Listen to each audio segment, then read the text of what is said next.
रहमतुल्लाह अलैह दरवेश थे दिल्ली के, बहुत सारे लोग मुरीद थे। एक बड़ा खिदमत गुजार मुरीद था, मजदूरी करता था, गरीब था, तो 6 बेटियां थी उसकी। हजरत साहब के पास रोज आके कहता, हुजूर बच्चियों के लिए दुआ करें, अल्लाह कोई असबाब पैदा कर दे। एक बच्ची की शादी का खर्चा 1000 दिनार है और मैं गरीब हूं। हजरत साहब दुआ कर देते। खानका शरीफ के थोड़े ही फासले पर, हजरत जहां बैठ के मुरीदों की तरबियत करते थे, उससे थोड़ा ही फासले पर ना एक ईसाई रहता था, बड़ा मालदार था, बड़ी सारे ऊंट, गायें, भेड़, बकरियां रखी हुई थी, और हजरत शरफुद्दीन रहमतुल्लाह अलैह की बड़ी मुखालफत करता था। और ये जो आपका गरीब मुरीद था, ये उसका पड़ोसी था। एक दिन बुला के ना उनको कहने लगा कि तू किधर जाके जो है वो टकरे मार रहा है, वहां से कुछ नहीं मिलने वाला।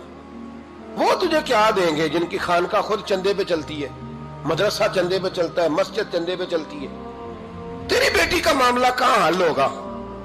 तो उस दरवेश ने कहा कि तू मेरे पीर को नहीं जानता, तू अजय मेरा महबूब नहीं डिठा, तो पता नहीं ना, तू इस रास्ते का मुसाफिर नहीं, तू नहीं जानता, उनका बस चले ना तो वो हर कीमत में मेरी बेटियों की शादी करा दे। अब वो ईसाई था, कहने लगा अच्छा चलो ठीक है, अगर इतनी बात है ना तो जाओ उनसे जाके कह दो कि 6 साल के लिए मेरे साथ मुआहदा कर लें, वो मेरे जानवरों को चारा डाल दिया करे, 6 साल ड्यूटी करे, मैं 6000 दिनार दे देता हूं। वो मेरे साथ 6 साल मेरे जानवरों को चारा डाले, रखते हैं ना आप चारा डालने के लिए, एडवांस पैसे दे के। अब तो लोग उन्हें भी गुलाम ही बना लेते हैं, बड़ी थोड़ी तनख्वाह देते हैं, जुल्म करते हैं, पूरा मुआवजा नहीं देते। हजरत शेख शरफुद्दीन के बारे में वो कहने लगा, जब अपने पीर से जाके कह के मेरे जानवरों को 6 साल चारा डाले, मैं 6000 दे देता हूं, तू जो कहता है हर कीमत पे जाने को तैयार है। उसने जब ये बात की तो मुरीद ने नाराज हो गया, वो लड़ाई हो गई, गिरबान पकड़ लिया, झगड़ा हुआ, बात बड़ी दूर गई। इस तरह की बात करता मेरे हजरत के बारे में, तेरे जैसे कई मैं वहां काम पे रखा दूं। जब वो बड़ी बहस हुई, बात मोहल्ले में, इलाके में फैल गई, दुनिया ने सुन ली, तो शेख शरफुद्दीन तक भी पहुंच गई। इस तरह झगड़ा हुआ है। लोग सो गए इशा की नमाज के बाद। हजरत साहब ने ना सर पे कपड़ा लिया, उस ईसाई के दरवाजे पे दस्तक दी, वो बाहर आया, फरमाने लगे लोग तो सोच समझ के मुलाजम रखते हैं, तूने भी तो सोच ही लिया होगा, तभी तो मुझे ऑफर की है। तू अपनी ऑफर पे कायम है? वाकई मुझे रख लेगा और 6000 दिनार दे देगा? कहने लगा जा बाबा काम कर अपना। फरमाया नहीं, तूने इतने लोगों में बात की, इतनी बहस हुई, तो कायम है? कहने लगा मैं तो कायम हूं, पर आपने नहीं कायम रहना।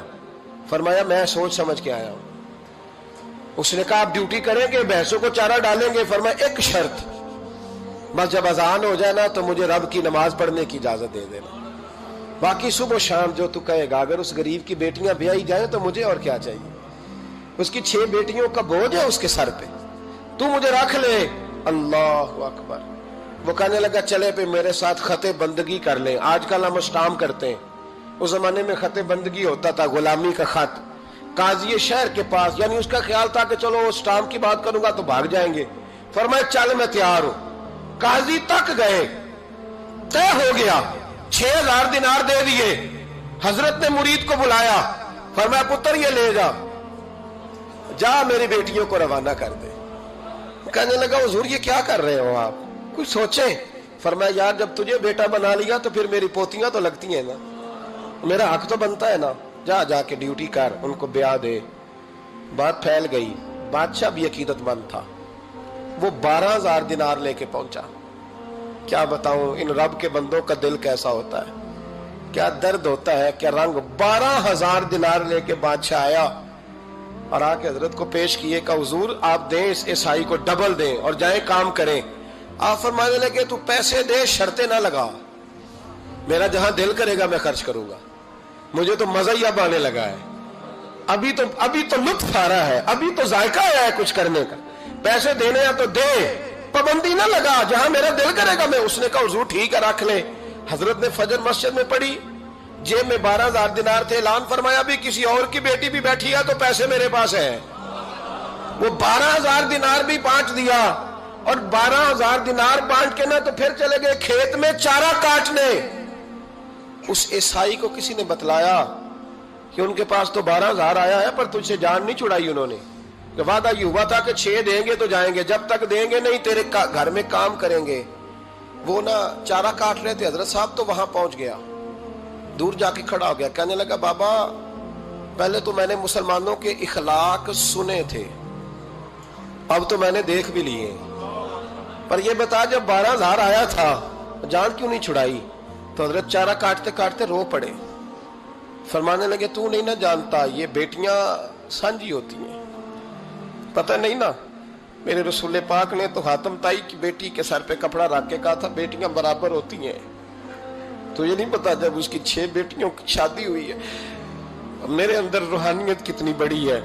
فرمایا پھر 12,000 آیا ہے تو 2-4 بچیاں پھر گئی ہیں، تو یہ نہیں پتا میں اندر سے راضی کتنا ہوں، میں تیری نوکری کرتا رہوں گا، پتہ نہیں اللہ کتنی بیٹیوں کو بیاہ دے گا۔ اتنا رویا وہ عیسائی کے پیروں میں بیٹھ گیا، کہنے لگا بابا میں نے تیری مخالفت کی ہے پر تیرے قریب آ کے پتہ چلا ہے کہ تو بہت اونچے اخلاق کا مالک ہے، اور اگر تیرا یہ مقام ہے تو تجھے اخلاق سکھانے والے محمد عربی کی شان کتنی ہوگی۔ ظالم کی بولیے جاتے نہیں لوگ جھوٹے گواہ بن کے، وکیل صاحب کو نہیں پتا ہوتا کہ یہ بندہ مجرم ہے جو میرے پاس آیا، کیا مجرموں کے وکیل نہیں ہوتے؟ بولے تو اس کو پتہ نہیں ہوتا وکیل صاحب کو کہ یہ صاحب مجرم ہے میرے پاس مقدمہ لے کے آئے، اور اگر بے ادبی نہ ہو جائے تو میرا خیال ہے قاضی عدالت کو بھی پتا ہوتا ہے کہ مجرم کون ہے اور مظلوم۔ میرے نبی پاک صلی اللہ علیہ وسلم نے اس قدر زیادہ سختی فرمائی اس مسئلے میں، فرمایا جس کو پتا تھا کہ فلاں آدمی ظالم ہے، ظلم کر رہا، پھر وہ ظالم کا گواہ بنا یا اس نے ظالم کی مدد کی، کتنی کی؟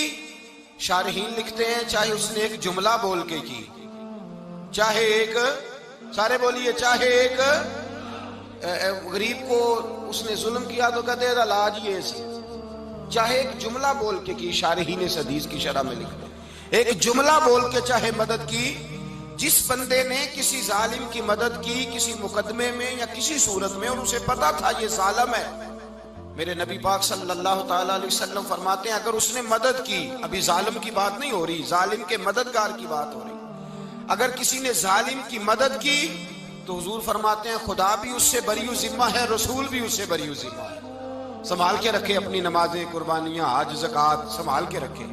اگر ظالموں کا مددگار ہے، الیکشن آ لینے دے، آپ کو نظر آ جائے گا کون کون ظالموں کا مددگار ہے، نظر آ جائے گا۔ اپنی جیب سے لوگ پیسے دے کے ظالموں کی مدد کریں گے، ان کے فلیکس چھپوائیں گے، بورڈ لگوائیں گے، جیبوں سے پیسے دے کے۔ ہم نے خود آگ لگائی ہے چمن میں اپنے، بے سبب گردشی ایام کو الزام نہ دو، ہم نے خود نور کا ظلمت سے کیا ہے سودا، کر کے توہین سحر شام کو الزام نہ دو۔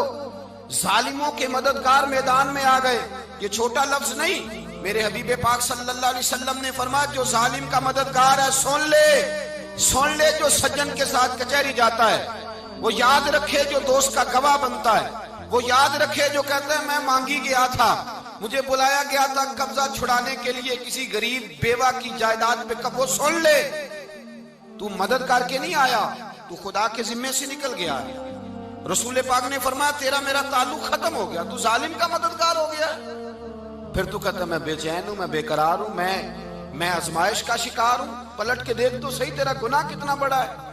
میرے نبی پاک صلی اللہ علیہ وسلم کا ایک اور فرمان سن لیں، ابن ماجہ ابو داؤد میں موجود ہے، اس حدیث کو آپ نے یاد کر لینا ہے، کر لیں گے انشاءاللہ، سارے کہیے انشاءاللہ، کر لیں گے یاد۔ حضور صلی اللہ علیہ وسلم نے فرمایا اگر تو ظالم کی مدد کرے گا نا، یہ لفظ دل کی تختی پہ لکھ لینا، یہ مکافات عمل ہے، مکافات عمل دنیا، ادھر کرو گے تو ادھر بھرو گے۔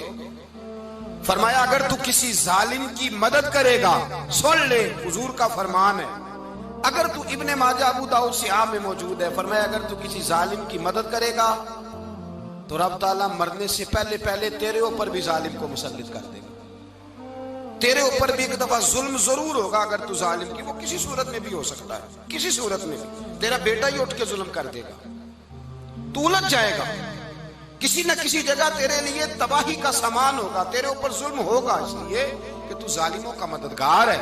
چاہیے یہ تھا کہ تو مظلوم کی مدد کرتا، انسانی ایمانی یقین کا فریضہ سر انجام دیتا، تو ظالموں کا مددگار ہو گیا۔